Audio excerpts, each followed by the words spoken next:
남편 김민준 씨의 상을 치른 지 얼마 되지 않아 영혼이 빠져나간 듯 텅 비어버린 거대한 집은 공허한 메아리만이 맴돌았다.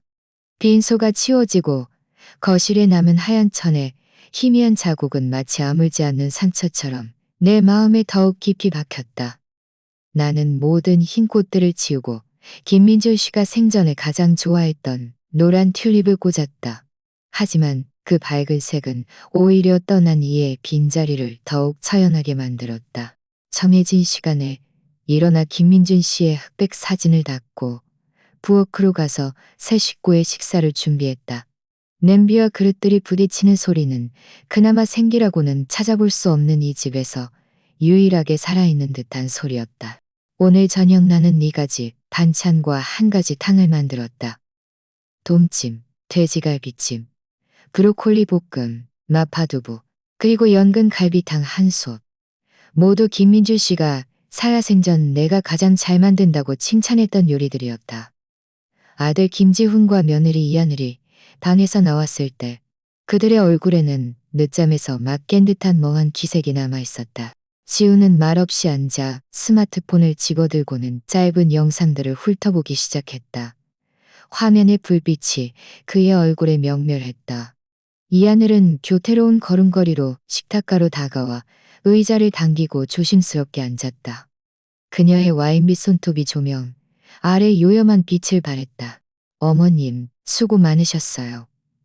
그녀는 말했지만 그 공손한 어조에서는 한치의 온기도 느껴지지 않았다. 나는 말없이 그들에게 밥을 퍼주었다. 식탁 위에는 지훈의 스마트폰에서 흘러나오는 녹음된 웃음소리와 가끔 들리는 젓가락과 밥그릇이 부딪히는 소리뿐이었다. 온전한 동찜은 아무도 젓가락을 대지 않았다.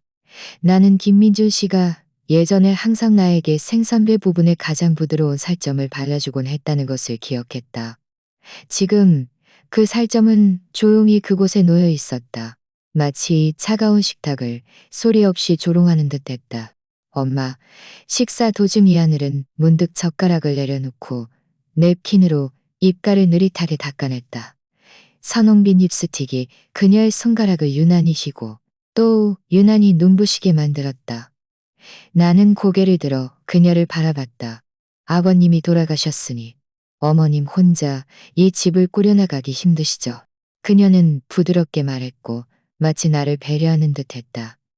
앞으로는 장보고 요리하는 일은 제가 할게요. 어머님도 이제 편안하게 여생을 보내셔야죠. 내 마음속에 작은 움직임이 일었고 비현실적인 따스함이 스쳐 지나갔다. 어쩌면 김민준 씨의 죽음은 저들을 조금은 철들게 했을지도 모른다고 생각했다. 그러나 그녀의 다음 말은 나의 값싸고 우스꽝스러운 환상을 산산조각냈다. 그러면 어머님은 매일 저에게 5억만 원만 주시면 돼요. 그녀는 아무렇지도 않게 말했다. 그건 그렇고 요즘 물가가 너무 비싸요. 특히 고급 백화점, 식품관의 유기농 채소나 호주산 소고기 같은 건 지훈 씨가 좋아하니까 입맛 떨어지게 할 수는 없잖아요. 하루 5억만 원이면 한 달에 1,500만 원이었다. 내 심장은 머리부터 발끝까지 얼음물을 뒤집어 쓴 듯 순식간에 차갑게 식어버렸다. 내 연금은 한 대로 돈을 뽑아 쓸 수 있는 현금은 호작 800만 원대로 돈을 뽑아 쓸 수 있는 현금인 줄기로 김민준 씨가 떠난 후 집안 살림은 줄곧 내가 책임지고 있었다. 그녀가 그걸 모를 리 없었다. 나는 내 아들을 바라봤다. 10달을 품고 35년을 키워온 내 아들을. 나는 그가 상식적인 말 한마디라도 해주기를 바랐다. 하다못해 그건 너무 많아요라는 말이라도. 김지우는 마침내 스마트폰 화면에서 고개를 들었다. 그는 나를 한 번 보고 다시 아내를 보더니 어설프게 웃었다. 그 웃음 속에는 아참의 기색이 역력했다. 별로 많지 않아요. 그는 너무나 당연하다는 듯이 말했다. 하늘 씨도 어머님께서 신경 쓰지 않으시도록 하려는 듯이 말했다. 게다가 아버지가 남긴 돈은 우리 쓰라고 있는 거 아니에요. 아버지가 남긴 돈. 이 말은 독이 모든 비수처럼 내 심장의 가장 부드러운 곳을 정확히 찔렀다. 김민준 씨의 유골이채 식기도 전에 그들이 마음에 둔 것은 오직 그의 돈뿐이었다. 오직 그의 돈뿐이었다. 밥그릇을 든 내 손은 미세하게 떨렸고 밥그릇을 든 내 손은 미세하게 떨렸고 밥알은 갑자기 모래알처럼 목으로 넘기기 힘들었다. 나는 이하늘의 입가에 감지하기 어려운 승리의 미소가 걸리는 것을 보았다. 내 세상에는 아들의 가벼운 별로 많지 않아요라는 말과 며느리의 뻔뻔한 표정만 남았다. 나는 천천히 아주 천천히 젓가락과 밥그릇을 내려놓았다. 가볍게 딸깍 소리가 났다. 알겠다. 내 목소리는 너무나 평온해서 나 자신조차 낯설게 느껴질 정도였다. 분노도 질문도 슬픔도 없었다. 마치 죽은 물에 던져진 돌멩이처럼 작은 파문조차 일으키지 못했다. 마음이 죽었다는 것이 아마 이런 느낌일 것이다. 그 식사에 남은 시간 동안 나는 한마디도 더 하지 않았다. 지은과 하늘은 내 순종에 매우 만족하는 듯했고 식탁 분위기는 심지어 조금 활기 있어졌다. 하늘은 내일 어느 고급 백화점 식품관에 갈 지신이 나서 계획을 세우기 시작했고 지우는 옆에서 웃으며 맞장구 치고는 가끔 반찬 한 젓가락을 그녀의 밥그릇에 놓아주었다. 그들은 아무도 없는 것처럼 행동했고 나는 그저 투명한 존재가 되어버린 것을, 내 반평생의 피와 땀으로 일궈낸 것을. 나는 조용히 그들은 아무도 없는 것처럼 배경판일 뿐이었다. 김민준 씨, 당신 보고 있나요? 이것이 당신이 가장 아끼던 아들이고 이것이 당신 손으로 일궈낸 가정이에요. 식사 후 나는 평소처럼 일어나 식기를 정리했다. 이 하늘은 당연하다는 듯이 소파에 기대어 앉아 스마트폰을 들고 친구들과 영상통화를 하며 새로 한 손톱을 자랑했다. 김지우는 헤드폰을 끼고 게임 세상에 빠져 있었고 살벌한 전투 소리가 집을 뒤흔들었다. 부엌에서는 수도꼭지에서 나오는 따뜻한 물이 내 손가락 사이로 흘러갔다. 나는 하나하나 그릇을 닦았고 동작은 느리지도 빠르지도 않았다. 마치 수십 년 동안 내가 끝없는 희생으로 이 가정의 온갖 추악함을 감싸 안았던 것처럼 나는 설거지한 그릇들을 가지런히 쌓고 가스레인지 위에 물기를 닦아내 주방을 먼지 하나 없이 깨끗하게 정돈했다. 마치 먼 길을 떠날 집사가 마지막 인수인계를 하는 것처럼 이 모든 것을 마치고 나는 내 방으로 돌아왔다. 방 안은 김민준 씨가 살아있을 때의 모습 그대로였다. 침대 머리맡에는 우리 결혼 사진이 놓여 있었다. 사진 속 우리는 전생의 일처럼 젊었다. 나는 사진 앞으로 다가가 떨리는 손으로 김민준 씨의 얼굴을 가만히 쓸어보았다. 김민준 씨, 나는 나지막이 말했다. 나 이제 떠나요. 나는 웅크려 앉아 침대 밑에서 낡은 짙은 갈색 가죽 여행 가방을 끌어냈다. 이것은 우리가 결혼 30주년이 되었을 때 김민준 씨가 나에게 사준 것이었다. 나를 유럽에 데려가 세상을 구경시켜주겠다고 했었다. 그 후 그의 건강은 점점 나빠졌고 이 새 것 같았던 가죽 가방은 그렇게 침대 밑에 계속 잊힌 채 먼지가 수북이 쌓여 있었다. 나는 가죽 가방은 그렇게 침대 밑에 계속 잊힌 채 먼지가 수북이 쌓여 있었다. 몇 벌에 갈아입을 옷가지들이 가지런히 개켜져 있었다. 혈압약 한 통. 침대 머리맡 서랍 속 김민준 씨가 몰래 나에게 저축해준 내 이름이 적힌 통장. 나는 조심스럽게 안쪽 주머니에 넣었다. 마지막으로 나는 그 결혼 사진을 집어들고 액자 유리를 닦은 후 사진이 아래를 향하도록 가죽 가방 맨 위에 조용히 넣었다. 이 집안의 모든 귀중품들, 골동품, 그림, 나는 아무것도 가져가지 않았다. 가죽 여행 가방이 지퍼를 닫는 소리가 고요한 밤에 유난히 또렷하게 들렸다. 나는 가방을 끌고 방을 나섰다. 거실은 여전히 시끄러웠다. 이 하늘의 영상 통화는 계속되고 있었고 김지훈의 게임 소리는 집을 뒤흔들었다. 아무도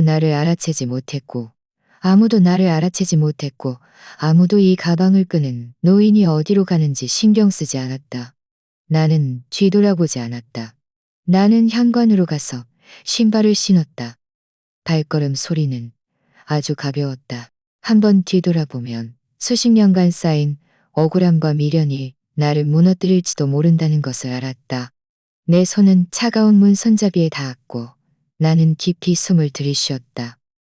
바로 그때 뒤에서 지훈의 큰 함성이 들려왔다. 그가 게임에서 승리한 것이었다. 내 입가에는 씁쓸한 곡선이 그려졌다. 나는 뒤에 있는 그 무거운 문을 조용히 그리고 단호하게 닫았다. 문 밖은 나의 지난 반평생이었고 문 안은 나의 지난 반평생이었고 복도의 센서등이 소리 없이 켜졌다가 내 뒤에서 하나씩 거져갔다. 마치 내가 버리고 온 절망적인 과거들처럼 담은 물처럼 차가웠다. 나는 가방을 끌고 아파트를 나섰고 길가에 섰다. 도시의 네온 사인이 내 늙은 얼굴에 옅은 그림자를 드리웠다. 택시 한 대가 내 앞에 멈춰 섰고 기사가 고개를 내밀어 물었다. 아주머니, 어디로 가세요? 어디요? 나는 주소를 말했다. 김지훈조차 모르는 곳, 평창동 저택. 기사는 백미러로 나를 흘끗 보더니 눈빛에 약간의 의아함이 서렸다. 평창동 저택은 이 도시 최고의 부촌이었다.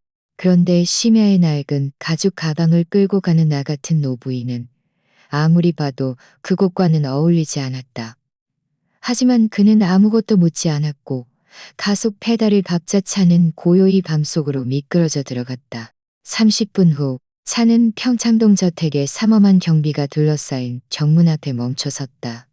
경비원은 경계심 가득한 눈빛으로 나를 바라봤다. 나는 구구절절 설명하지 않고 그저 스마트폰을 꺼내 전화를 걸었다. 전화는 금세 연결되었다. 사모님, 도착하셨습니까? 침착한 남자의 목소리가 들려왔다. 네, 문 앞이에요. 알겠습니다. 바로 가겠습니다.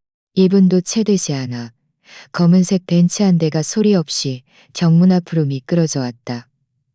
단정한 양복을 입고 금태 안경을 낀 중년 남자가 차에서 내렸다.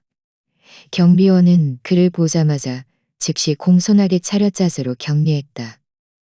남자는 빠른 걸음으로 내 앞으로 다가와 허리를 약간 굽히며 인사했고 공손하면서도 적절한 걱정이 담긴 어조로 말했다. 사모님, 오래 기다리셨습니다. 택시 기사는 조금 떨어진 곳에서 그 광경을 보고 입을 다물지 못했다.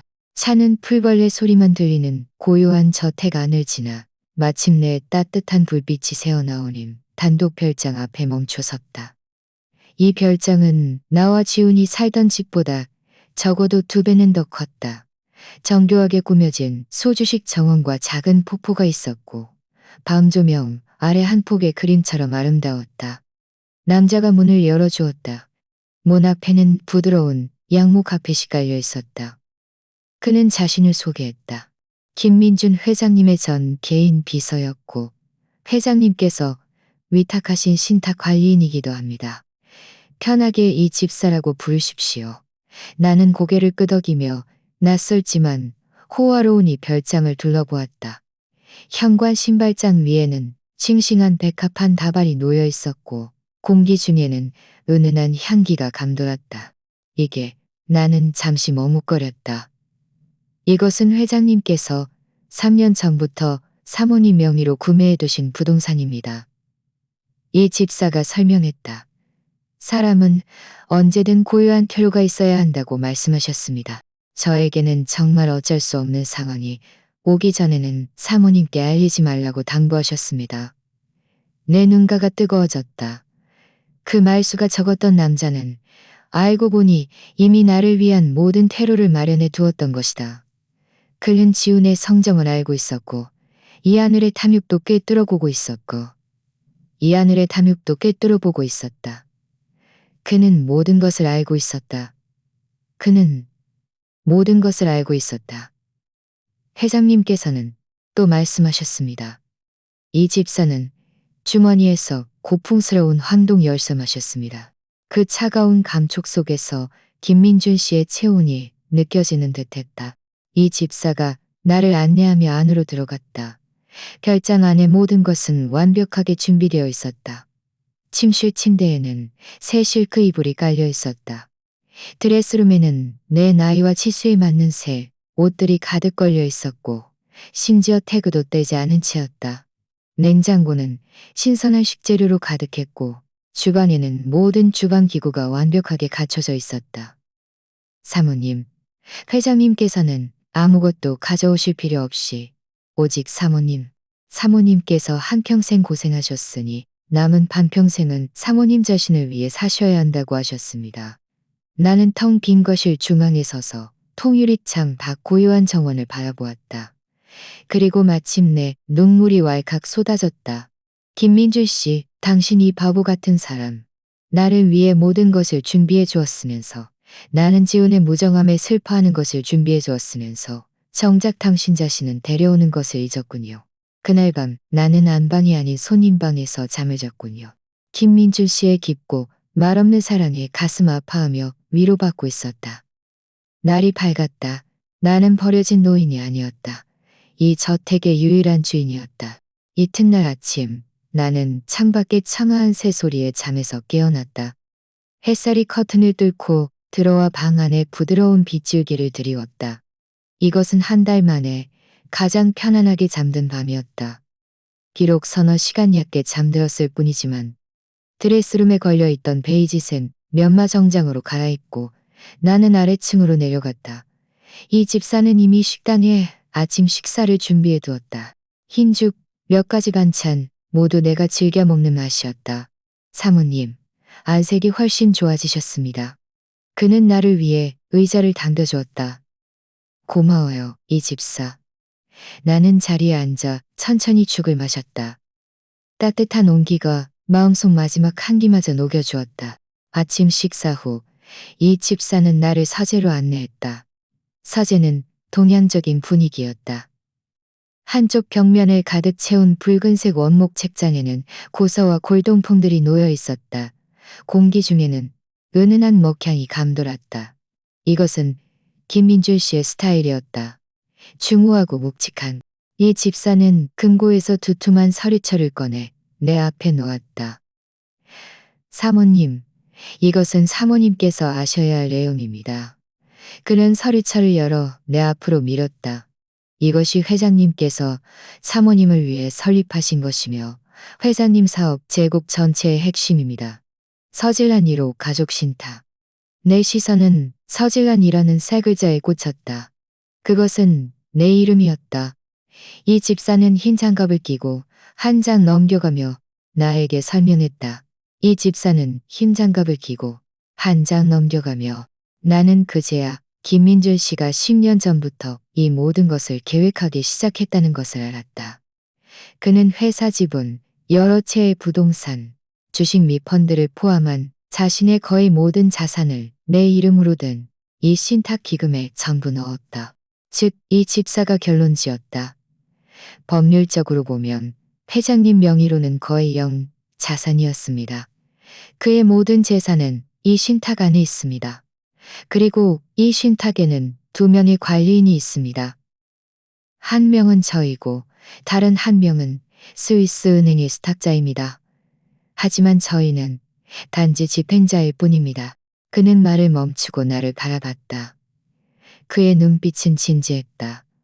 서질날 사모님께서는 이 신탁의 유일한 승인 서명권자이자 최종 수익자이십니다.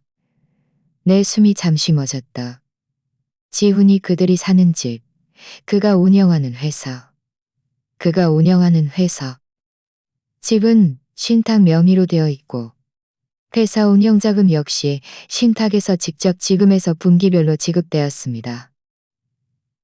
심지어 이 집사가 안경을 고쳐 썼다. 이 하늘 신용카드, 역시가 매달 사용하는 신용카드, 이 하늘 씨가 매달 사용하는 신용카드였다. 그들이 자랑스러워했던 풍요로운 생활, 그들이 펑펑 써댔던 돈의 출처가 모두 나였다니. 그들은 내 돈을 당연한 듯 쓰면서도 나를 찬밥 신세에 아무렇게나 대할 수 있는 늙은 아줌마로 여겼던 것이다. 이것이야말로 세상에서 가장 비극적인 농담이었다. 회장님께서는 신탁 계약서에 핵심 조항 하나를 추가하셨습니다. 이 집사는 마지막 페이지를 넘겨 굵은 글씨로 쓰인 한 줄을 나에게 가리켰다. 신탁 자산의 지속적인 지원은 핵심 수익자인 김지원 씨와 그의 가족이 최종 수익자인 서질란 사모님께 충분한 부양 의무를 이행하는 것을 전제로 합니다. 계약서에는 부양 의무에 대한 상세한 정의가 명시되어 있습니다. 편안한 주거 환경 제공, 생활 습관 존중, 정신적 만족 보장 등이 포함됩니다. 최종 수익자는 일방적으로 모든 지원을 중단하거나 회수할 권리가 있습니다. 김민준 씨, 당신은 정말 모든 지원을 중단하거나 회수할 권리가 있습니다. 김민준 씨, 당신은 정말 모든 것을 꿰뚫어 보고 있었군요. 당신은 지호은에게 풍족한 삶을 주었지만, 동시에 효도라는 족쇄를 주었지만, 회장님의 개인 유언장에는 김지훈 씨에게 현금 100만 원만 남겨져 있습니다. 이 집사가 나지막이 말했다. 회장님께서는 그것이 그에게 주는 마지막 체면이라고 하셨습니다. 길은 그 자신이 선택한 것이니 성인은 자신의 선택에 책임을 져야 한다고. 내 눈물이 두툼한 신탁계약서 위에 한 방울씩 떨어져 종이 위에 글씨를 번지게 했다. 나는 테이블에 엎드려 팔 안으로 얼굴을 파묻었다. 오랫동안 억눌렸던 억울함과 감동이 이 순간 한꺼번에 터져 나왔다. 나는 황금산을 얻었다는 사실에 오는 것이 아니었다. 이 세상이 한때 자신의 모든 지혜와 생명을 바쳐 나를 깊이 사랑하고 보호해준 사람이 있었다는 것에 감사하며 울었다. 이 집사는 조용히 옆에 서서 나를 반의하지 않고 그저 묵묵히 따뜻한 물 한 잔과 티슈 한 곽을 건네주었다. 한참 후 나는 고개를 들고 눈물을 닦았다. 이 집사, 나는 그를 바라봤다. 이 집사, 나는 그를 바라봤다. 내 눈빛은 이 순간처럼 맑고 확고했던 적이 없었다. 내가 신탁 조항들을 익히는 동안 다른 한편으로는 김지훈과 이하늘이 그들이 상상조차 못했던 새로운 삶을 시작하고 있었다. 내가 떠난 다음 날 이하늘은 신이 나서 내 은행 카드를 들고 하루 5억만 원의 장보기 돈을 쓰러 갈 생각이었다. 결과는 화면에 표시된 잔액 부족이었다. 그녀는 그 자리에서 얼어붙었다. 그녀는 믿지 못하고 몇 번을 더 시도했지만 결과는 모두 같았다. 2주길 늙은 할망구가 분명 돈을 빼돌렸을 거야. 그녀는 격분하여 김지훈에게 전화를 걸었다. 김지훈은 그녀를 위로하며 말했다. 이 하늘은 김지훈의 카드를 당연한 듯 받아들고 시내 최고급 백화점으로 직행했다. 그녀는 이미 5천만 원짜리 한정판 명품 가방에 눈독을 들이고 있었다. 예전에는 김민준 씨가 살아있었기에 그녀도 어느 정도는 자제했지만 이제는 온 집안이 자기 것이라 생각했으니 당연히 자기 것이라 생각했으니 당연히 자기 것이라 생각했으니 당연히 자신에게 보상해줘야 한다고 여겼다. 그러나 그녀가 멋지게 신용카드를 내밀었을 때 계산원은 미안한 표정으로 그녀나 밀었을 때 계산원은 미안한 표정으로 그녀는 믿지 못하고 다른 카드를 내밀었지만 결과는 마찬가지였다. 백화점에서 그녀는 가장 큰 웃음거리가 되었다. 같은 시각 김지훈은 회사에서도 공경에 처했다. 중요한 프로젝트에 막대한 선지급금이 필요했다. 그는 평소처럼 재무팀에 신탁기금에서 예비자금을 신청하도록 지시했다. 결과는 재무팀 직원이 혼비백산하여 달려와 그에게 말한 것이었다. 김 대표님, 재단에서 저희 신청을 기각했습니다. 최종 수익자의 서면이 필요하다는 이유로요. 최종 수익자라니. 우리 아버지가 아니야? 우리 아버지는 이미. 김지훈은 나를 잊다 말고 갑자기 무언가를 깨달은 듯 얼굴이 순식간에 새하얗게 변했다. 그제야 그들은 일이 자신들이 생각하는 것만큼 간단치 않다는 것을 깨달았다. 그들은 미친 듯이 나에게 전화를 걸기 시작했지만 언제나 들려오는 것은 지금 거신 번호는 없는 번호입니다라는 차가운 언의 음성이었다. 그들은 내가 갈 만한 모든 친척과 친구집을 찾아다녔지만 그들은 내가 갈 만한 모든 친척과 친구집을 찾아다녔지만 아무도 밥을 하지 않아 그들은 배달 음식을 시켜 먹을 수밖에 없었다. 아무도 청소를 하지 않아 값비싼 바닥에는 금세 먼지가 수북이 쌓였다. 이 하늘은 세탁기 사용법조차 몰라 산더미처럼 쌓인 더러운 옷들에서 역겨운 냄새가 풍겼다. 고작 사흘 만에 그 화려했던 집은 쓰레기장처럼 변해버렸다. 경제적인 압박 또한 본물 터지듯 밀려왔다. 회사 자금줄은 끊겼고 협력업체들은 대금 독촉을 시작했다. 이 하늘은 씀씀이가 해퍼서 신용카드의 무제한 한도가 사라지자 스타벅스조차 사치스럽게 느껴졌다. 그들은 돈 때문에 다투기 시작했고 서로를 비난했다. 다 네 탓이야. 그 노인이 도망갔잖아. 돈도 다 가지고. 네가 그 돈은 별 볼일 없다고 하지 않았어? 네 회사 돈은 어디 갔어? 너 사장 아니야? 내 돈은 아직. 김지우는 하마터면 말을 흘릴 뻔하다가 가까스로 말을 삼켰다. 이 모든 것을 이 집 사는 일을 보고서 형식으로 간결하게 나에게 보고했다. 나는 들었지만 마음속에는 한치의 파동도 일지 않았다. 이 집사는 나를 위해 영양사와 가정일을 모셔와 내 몸을 보살폈다. 한가할 때는 서재에서 책을 읽고 지난 세월 가정을 위해 내려놓았던 취미들을 다시 시작했다. 내 정신 상태는 점점 더 좋아졌고 얼굴의 주름살조차 많이 펴진 듯했다. 일주일 후 이 집사는 나에게 김지훈의 회사가 이미 파산 직전이라고 알렸다. 그들이 살던 집 또한 관리비와 수도 전기료, 체납으로 최종 통보를 받았다. 사모님, 그들은 이미 궁지에 몰렸습니다. 이 집사가 말했다. 나는 손에 든 붓을 내려놓고 방금 화선지에 쓴 네 글자를 바라보았다. 정수유 신, 때가 되었군요. 나는 평온하게 말했다. 내가 어디 있는지 그들에게 알리세요. 나의 반격은 폭풍우 같지 않았다. 오히려 거의 우아하다고 할 만한 모습으로 서막을 열었다. 나는 직접 나서지 않았고 전화 한 통조차 하지 않았다. 나는 이 집사에게 평창동 저택 바로 별장의 신규 입주자 자격으로 소규모 이웃 친목 애프터눈 티 파티를 열라고 지시했을 뿐이다.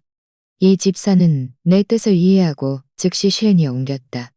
초대자는 미세카드 용지에 인쇄되었고 이해는 계산금 미세카드 용지에 인쇄되었고 이 초대장은 김지훈의 집으로 직접 보내지지 않고 그들이 살던 고급 아파트 단지의 관리사무소로 전달되었다.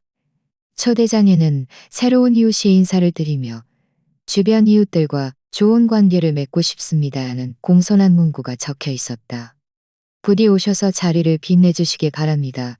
라는 문구와 함께 시간은 토요일 오후 3시로 정해져 있었다.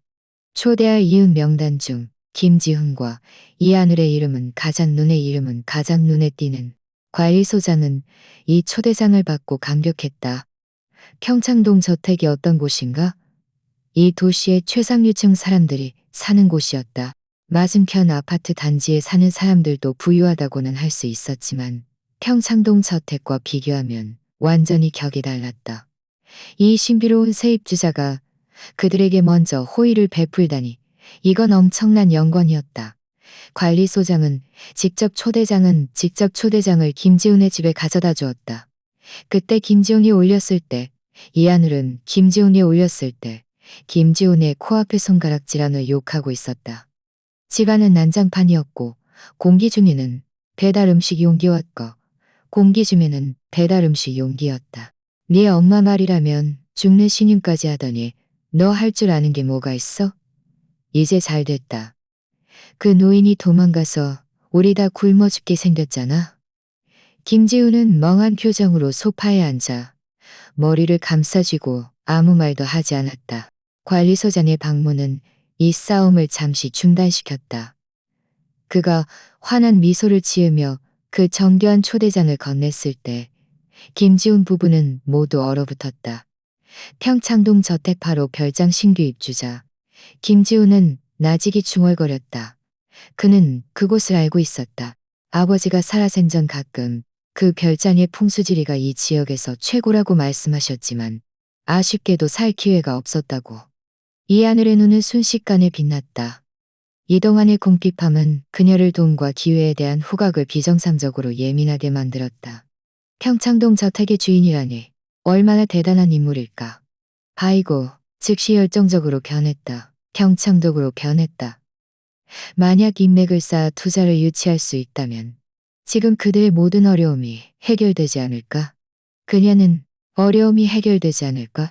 관리소장을 배웅하고 이하늘은 즉시 지훈에게 재촉했다. 빨리 네 제일 좋은 양복 찾아와. 나는 지금 미용실에 가서 머리하고 관리받을 거야. 이건 우리에게 생명줄이나 다름없어. 그녀의 아첨하는 모습을 보며 김지우는 마음속으로 피해를 느꼈다. 하지만 회사의 위급한 상황을 생각하니 그 또한 이것을 마지막 희망으로 삼을 수밖에 없었다.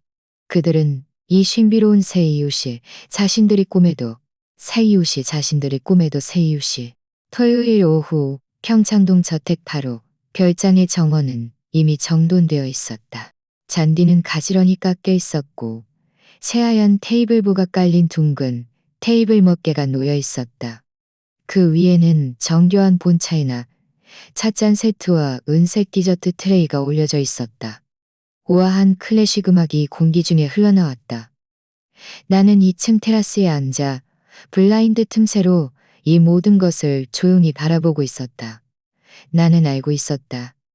한편의 멋진 연극이 막 시작될 것이라는 것을.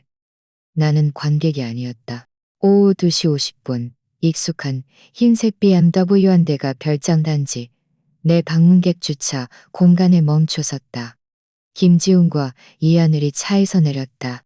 김지훈은 그가 가진 유일한 아르마니 양복을 입고 있었지만 최근의 불안감 때문인지 살이 한결 빠져 양복이 다소 헐렁해 보였다. 그의 머리카락은 한치의 흐트러짐 없이 빗겨 있었지만 미간의 피로와 초췌함은 감출 수 없었다. 이하늘은 마치 시상식에 가는 듯했다. 그녀는 사상식에 가는 듯했다. 그녀는 샤넬의 최신형 원피스를 입고 정교한 진한 대문 앞에 섰다. 그녀는 샤넬의 최신형 원피스를 입고 정교한 진한 에르메스 가방을 들고는 여전히 화려한 부전이 얼굴에는 약간의 조심스러움과 경외심이 비쳤다. 이하늘은 침호흡을 하고 자신의 치마를 매만진 후 앞으로 나아가 초인종을 눌렀다. 나는 이 집사에게 문을 열게 하지 않았다. 내가 직접 아래층으로 내려가 넓은 현관을 가로질러 육중한 조각문 뒤에 섰다. 문틈으로 나는 그들의 얼굴에 뒤섞인 기대감, 긴장감, 그리고 탐욕스러운 표정을 선명하게 볼 수 있었다.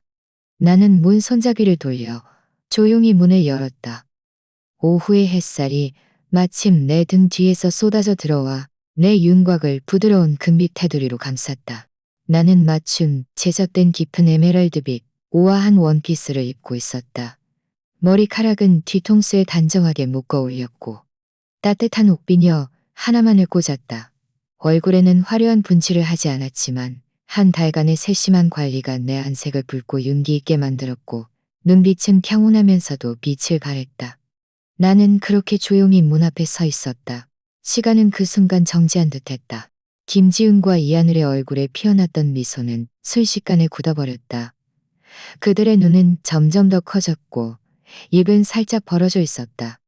마치 세상에서 가장 믿을 수 없는 광경을 본 것처럼 충격, 당황, 그리고 불신 등 온갖 감정들이 그들의 얼굴에 교차하며 스쳐 지나갔고 결국 죽은 듯한 공백으로 합쳐졌다. 엄마, 김지훈의 목구멍에서는 글자처럼 건조한 음절이 터져 나왔다. 그는 무의식적으로 눈을 비볐다. 마치 자신이 환각을 보는 것이라고 생각하는 듯. 손가락은 극심한 충격으로 격렬했다. 그녀는 나를 가리켰고 손가락은 극심한 충격으로 격렬했다. 그녀의 얼굴에서는 핏기가 순식간에 싹 가셨고 정교하게 그려진 붉은 입술은 나는 그들의 충격에 개의치 않고 그저 몸을 살짝 돌려 들어오라는 손짓을 했다. 마치 평범한 이웃 2명을 초대하는 듯한 평온한 어조로. 오셨군요. 들어와서 차 한잔해요. 들어와서 차 한잔해요. 나의 평온함은 그들의 신경을 짓누르는 마지막 지푸라기였다. 그들은 들어오지 않았다. 그들은 들어오지 않았다. 공포였다. 오히려 귀신이라도 본 듯 약속이라도 한 발짝 뒤로 물러섰다.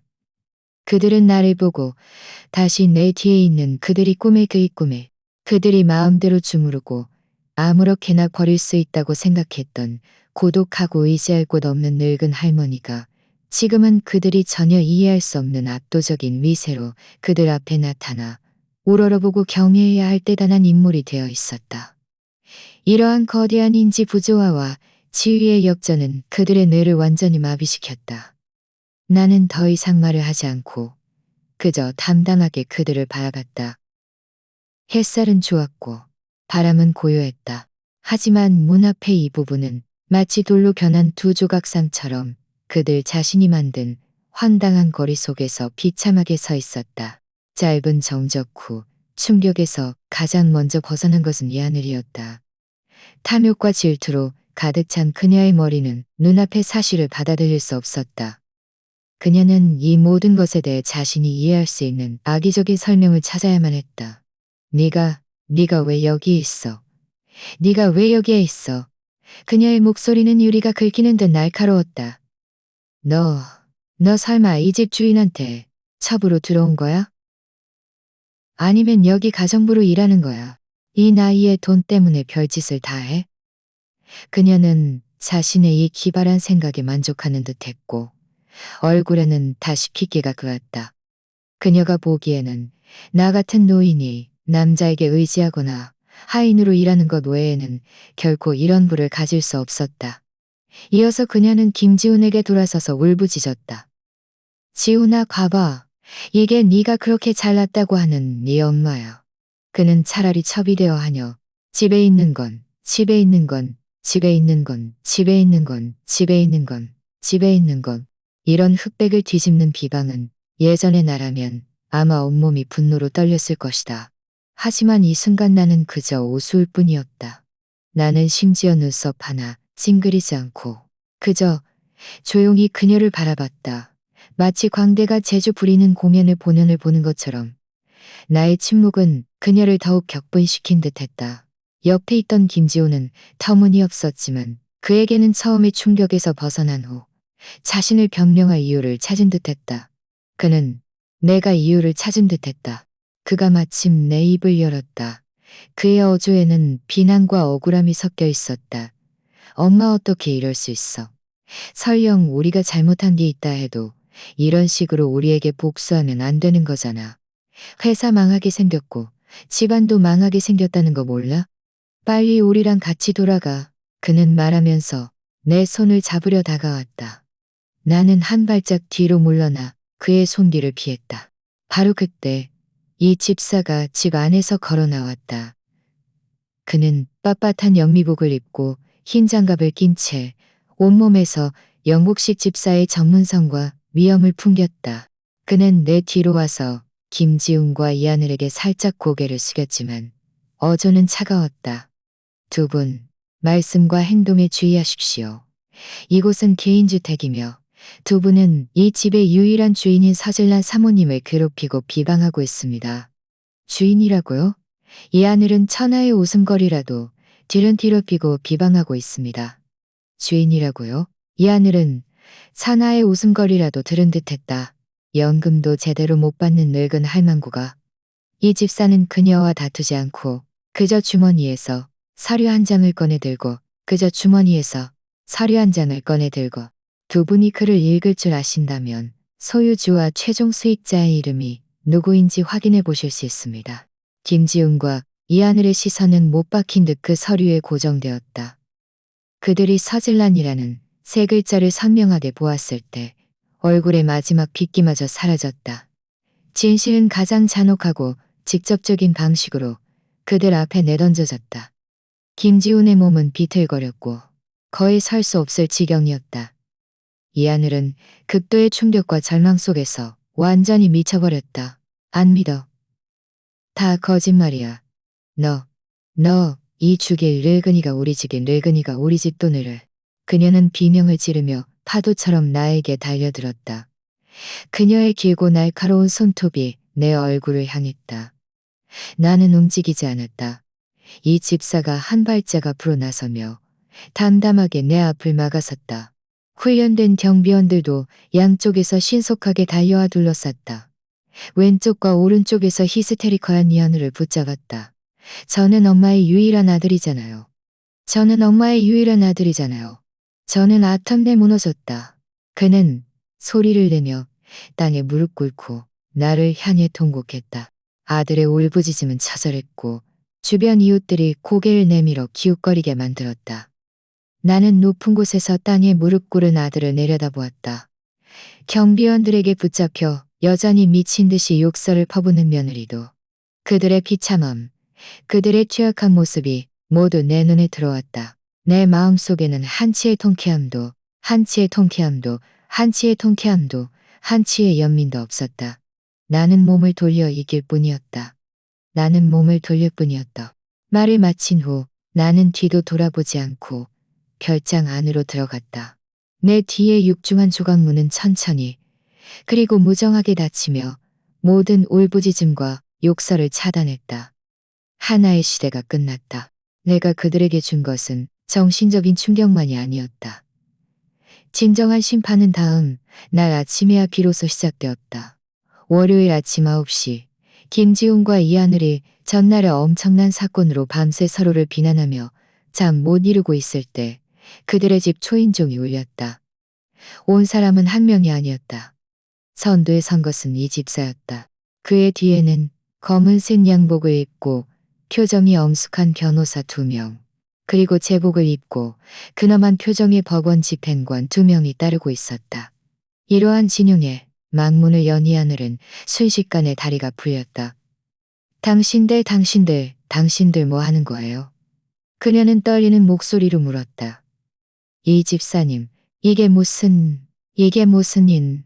그녀는 종이처럼 창백했다. 이 집사는 그녀를 무시하고 거침없이 집 안으로 들어섰다.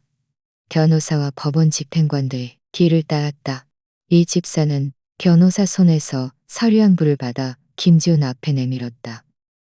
목소리는 얼음처럼 차가웠다.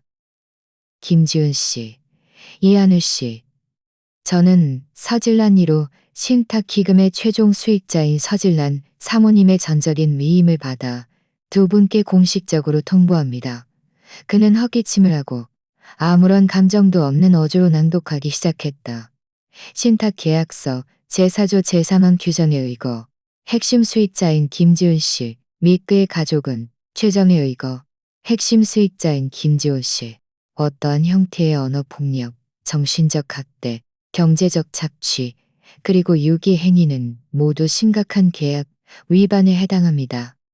이 집사는 말을 멈추고 손에 든 태블릿 PC를 받아 동영상 하나를 재생했다.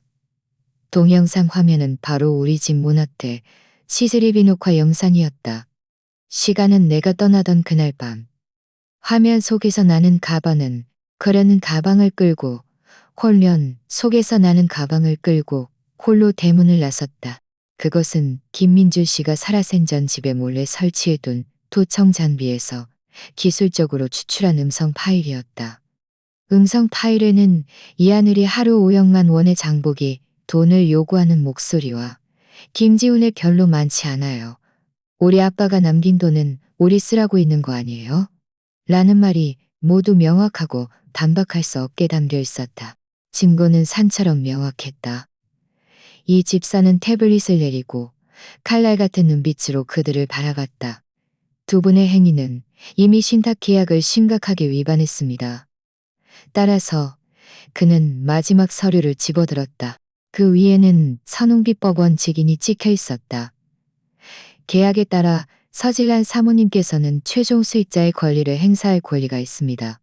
즉시 신탁 기금은 김지훈 씨 명의의 강성테크놀로지 주식회사에 대한 모든 자금 지원을 중단하고 모든 지분을 회수할 것입니다.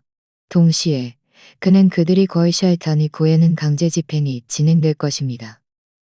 동시에 그는 그들이 거의 쉬는 동안 살았던 집을 바라봤다.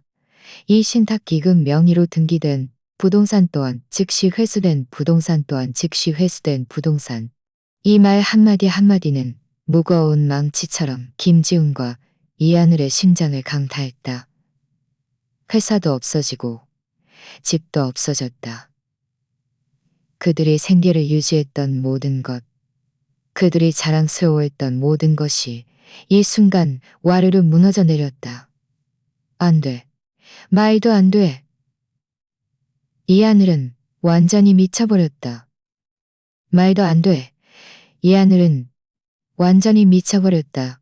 그녀는 달려가 그 서류를 빼앗으려 했지만 옆에 있던 법원 집행관에게 가차없이 제지당했다. 여기는 우리 집이야.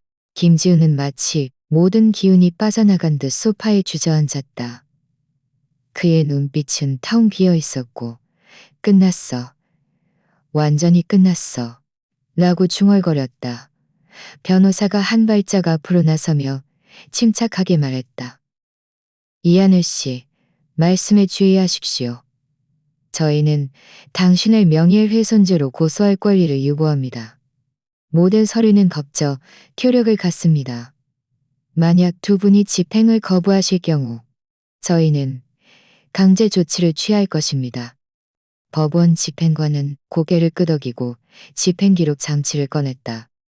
이 차갑고 도시적인 법 집행 과정은 그들의 마지막 심리적 방어선을 완전히 무너뜨렸다.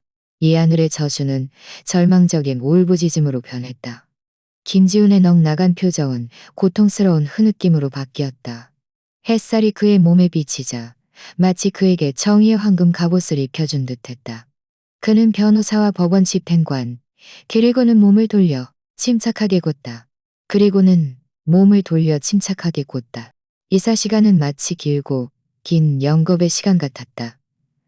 이 집사의 사후 보고에 따르면 그날 김지훈과 이하늘의 집에서는 한바탕 히스테릭한 소동이 벌어졌다고 한다. 그들은 먼저 서로를 비난하며 모든 잘못을 상대방에게 떠넘겼다. 이하늘은 김지훈이 쓸모없는 마마보이라서 시어머니가 재기할 기회를 줬다. 김지훈은 지웠다고 욕했다. 김지훈은 이하늘이 탐욕스러워서 끝이 없었고 그녀가 하루 원이라는 무리하는 그들은 또한 용서를 빌려 했다. 김지훈은 별장 문 앞에 무릎 꿇고 나에게 머리를 조아렸고 이마는 피멍이 들도록 부어올랐다. 하지만 나는 문을 열지 않았다. 이 하늘은 아는 모든 친척과 친구들에게 전화를 걸어 나의 잔인함과 무정함을 울면서 호소하며 누군가 와서 나를 설득해 주기를 가락받았다. 사치품, 값비싼 가구 등은 아무것도 가져갈 수 어떻게 주기를 바랐다. 하지만 모든 사람들은 그들을 피하기 바빴다.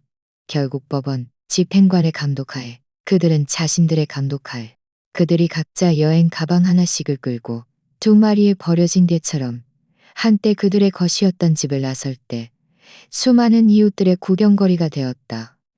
평소 그들에게 깍듯이 대했던 이웃들은 이 순간 경멸과 조롱으로 가득 찬 눈빛으로 그들을 바라봤다. 그들은 이 아파트 단지에서 완전히 사회적으로 사망했다. 모든 것을 잃은 후 한때 금슬 좋았던 이 부부는 빠르게 파국을 맞았다. 경제적 기반이 사라지자 그들 사이의 갈등은 무한히 증폭되었다. 한 달도 채 되지 않아 그들은 이혼 수속을 받았다. 한때 기세등등했던 김 대표였던 김지우는 회사 가산으로 적지 않은 개인 빚을 지게 되었다. 그는 자랑스러워했던 BMW를 팔 수밖에 없었고 낡은 달동네로 이사가서 막노동으로 생계를 유지했다. 들리는 소문에 의하면 누군가 그가 공사장에서 시멘트를 나르며 온몸에 먼지를 뒤집어 쓰고 나간 눈빛으로 일하는 것을 보았다고 한다. 이하늘의 생활 또한 좋지 않았다. 그녀는 친정으로 또한 좋지 않았다. 부잣집 사모님이라는 후광을 잃자 그녀는 친구들 사이에서도 조롱의 대상이 되었다. 결국 그녀도 체면을 버리고 백화점에서 판매원으로 일하게 되었다. 매일 손님들에게 허리 굽혀 인사하며 예전에는 거들떠보지도 않던 상품들을 팔아야 했다. 이 집사가 이 상황들을 나에게 보고했을 때 나는 정원에서 난초 화분에 물을 주고 있었다. 다 듣고 나는 그저 가볍게 하고 대답했을 뿐 더 이상의 어떤 표현도 하지 않았다. 나는 그들이 얼마나 비참하게 사는지 깊이 파고들지도 않았고 한치의 통쾌함도 느끼지 않았다. 내가 그 집을 떠나기로 결심했던 그날 밤 그들은 내 마음속에서 이미 죽었다. 내가 한 모든 것은 복수를 위함이 아니었다. 단지 본래 내 것이었던 것을 되찾기 위함이었다. 내 자신의 존엄을 지키기 위함이었다. 내 세상은 모든 것을 되찾은 후 전례 없이 맑고 고요해졌다. 나는 평창동 저택에 살지 않았다. 그곳은 너무 크고 너무 고요했다. 나는 이 집사에게 시내 중심가에 좀 더 작은 평형 아파트를 정리해달라고 했다. 그곳은 김민줄 씨가 일찍이 사두었던 아파트였다. 위치가 좋고 생활이 편리했다. 나는 진정으로 나 자신의 삶을 시작했다. 나는 노인 대학의 도명화반에 등록하여 뜻이 맞는 어르신들과 함께 글씨를 쓰고 그림을 그렸다. 나는 또한 동네 합창단에 가입하여 젊은 시절의 노래들을 목청껏 불렀다. 나는 심지어 스마트폰 사용법을 배우기 시작했고 온라인 쇼핑도 배웠으며 옛 친구들과 영상통화하는 법도 익혔다.